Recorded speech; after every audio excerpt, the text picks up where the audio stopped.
মহারাজ কি সাজে এলে হৃদয় পুরো মাঝে চরণ তলে কোটি শশী সূর্য মরে লাজে মহারাজ কি সাজে।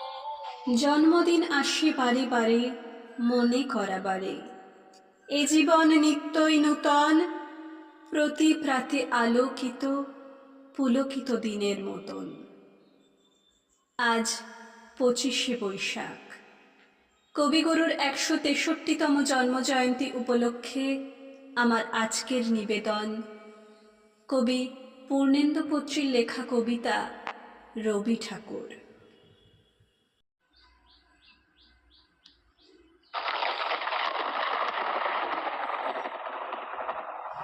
ঝড়ের মাস বৈশাখ, ঋতুচক্রের গতানুগতিক জীবনযাত্রার ঘুম ছুটিয়ে ধুলোর ধ্বজা উড়িয়ে ছুটে আসে সে।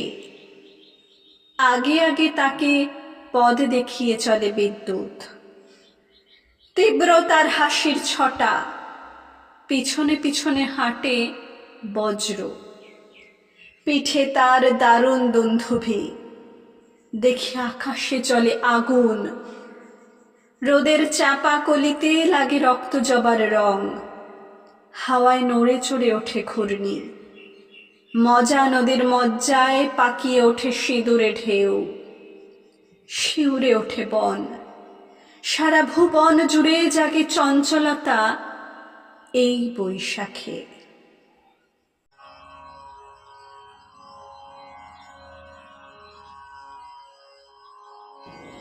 এই বৈশাখের মতোই রবি ঠাকুরের জন্ম।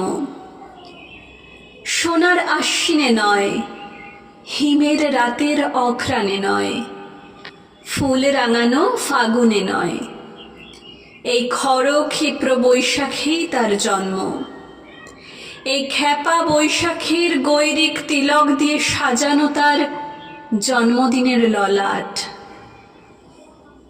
বৈশাখে প্রকৃতির নতুন জন্ম, আমাদেরও নতুন জন্ম এই বৈশাখেই, 25শে বৈশাখে, রবি ঠাকুরের জন্মদিনে।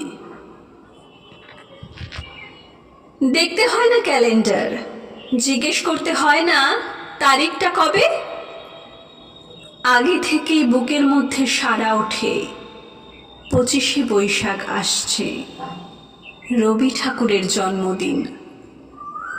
বছরে একটা দিনের জন্য তার নতুন হয়ে যায়, চারপাশে নীলে লালে সবুজে হলুদে রঙিন ফুলের আলপনা, মাঝখানে খয়েরি রঙের সুতোয় দুপুরের না ঘুমানো মুখে কাজের ক্লান্ত অবসরে বোনা হয়ে চলেছে সেই 4টে লাইন।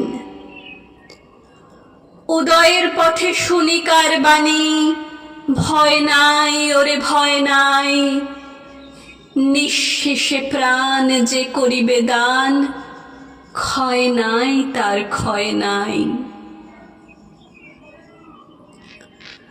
শুধু কি সূচি কাজে? না, বিদেশকে চোখের সামনে দৃষ্টান্ত করে রাখার আন্তর্জাতিকতা রবি ঠাকুরের। আমাদের সংস্কৃতিকে মাটির কাছাকাছি এগিয়ে নিয়ে যাওয়ার সংকল্পে রবি ঠাকুর। আমাদের সভ্যতাকে দানবের হাত থেকে ছিনিয়ে নেওয়ার সংগ্রামে রবি ঠাকুর।